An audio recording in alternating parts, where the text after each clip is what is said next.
Recent attacks on Austin's hike and bike trails haven't kept Austinites from putting fitness ahead of fear. The Night Beat's Tina Shively has the story from Vic Mathias Shores on Lady Bird Lake. I'm always impressed by the amount of people who are driven enough to get up early and get in their workout ahead of a busy day. Well, now there's a group of people who are stepping up to help them feel safe so they know what to do in case they're ever attacked. Vic Mathias Shores is one of Austin's most popular places to play and soak up the sun.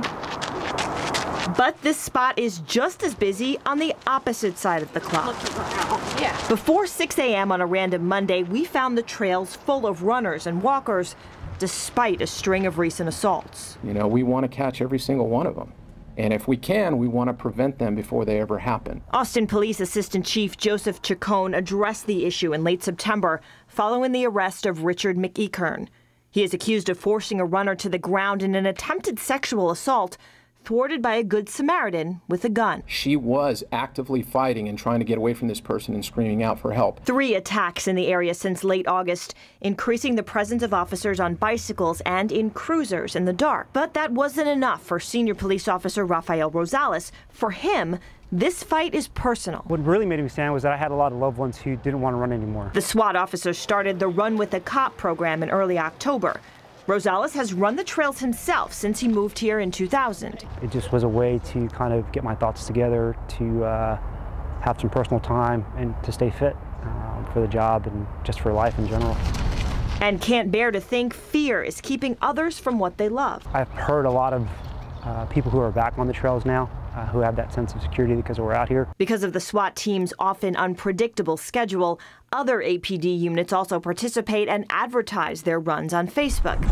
But what happens if you're attacked while running by yourself without a whistle or a flashlight? Stop, stop, stop, leave me alone. Theodora Clifton knows what to do. So you're doing that to make everyone else aware that something is going on with the attack. The former victim's advocate started Goddess Armor Protection, teaching self-defense to children, adults, and senior citizens. Instead of listening to and trying to take care of their needs after the fact, I wanted to be on the other side of prevention. With the help of KVUE photojournalist Wayne Cross, she showed runners what to do if they are attacked head-on. A good thing to do with practice is to go through and hit with the hip, because you're going to have more power than standing here. Clifton recommends hitting the attacker's pressure points. Here on the ears, and you just dig the eyes, your fingernails, thumbnails into the eyes at the same time. And they always say if you hit the nose far enough, it'll go up into the brain. Other advice includes carrying a whistle or pepper spray that you know how to use, keeping the attack off the ground if possible,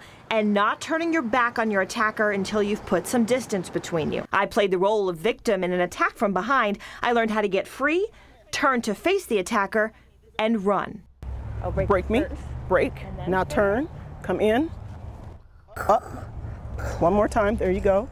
And then, you've got to release, back, back, back, put your hands up. There you go. I found it hard to repeat the moves just moments after I learned them.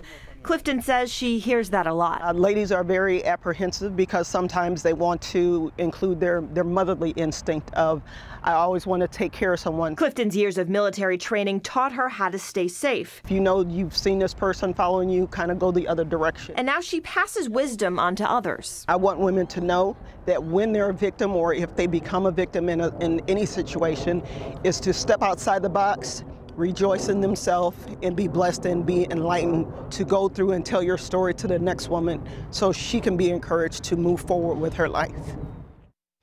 Officer Rosales encourages people to report anything unusual out here, no matter how small, because it could help catch this unidentified attacker or prevent them from striking again.